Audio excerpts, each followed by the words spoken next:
'n voorlopige likwidasie van kleutersone is vandag deur 'n hofbevel finaal gemaak en AfriForum trek te velde teen president Cyril Ramaphosa oor sy lafaards uitspraak.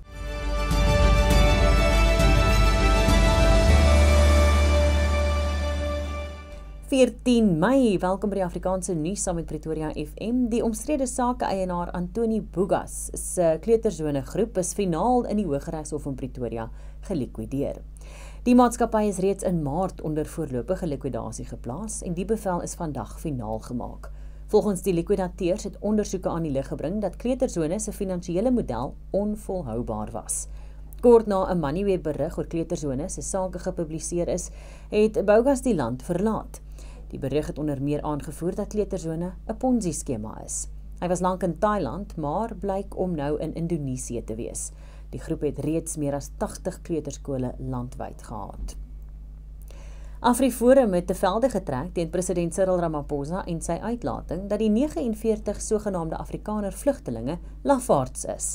Ramaphosa het gister tydens sy besoek aan die Nampo Oesdag gesê dat die Afrikaners wat vlugtelingstatus in Amerika opgeneem het, nie die veranderings in die land steun nie en daarom weghardloop.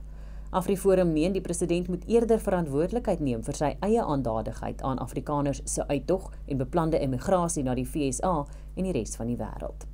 Die uitvoerende hoof van AfriForum, Kani Kriel, sê kwessies soos Ramaphosa se volgehoue weiering om oproepe tot geweld teen Afrikaners te veroordeel, lei tot die vervreemding van Afrikaanse mense. Die minister van elektrisiteit, Dr. Kogienso Ramakgopa, sê die huidige vlaag van beurtkrag sal nie Eskom se positiewe wintervooruitsigte beïnvloed nie.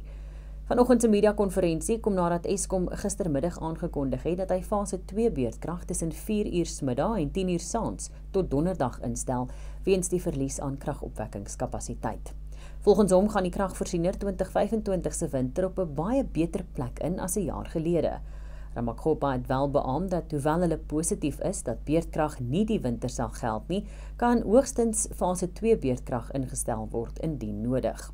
Hy sê die rede vir die jongste beurtkrag is dat dit langer gevat het om van die eenhede se instandhouding af te handel. Die taksivereniging Santaco ontken berigte dat hy besluit het om privaat voertuie te begin skit. Volgens boodskappe op sosiale media wil Santaco voertuie skit wat gebruik word om mense langs die straat op te laai. Die taksivereniging het in die verlede al boetes uitgedeel aan mense wat vriende of familielede langs die pad oplaai, omdat dit glo inmeng met die taksibedryf se sake. Santaco sê diegene wat wel motoriste se voertuie probeer skit, tree as vigilantes op. Baie dankie dat jy saam gekyk het na vandag se nuus. Groete tot môre.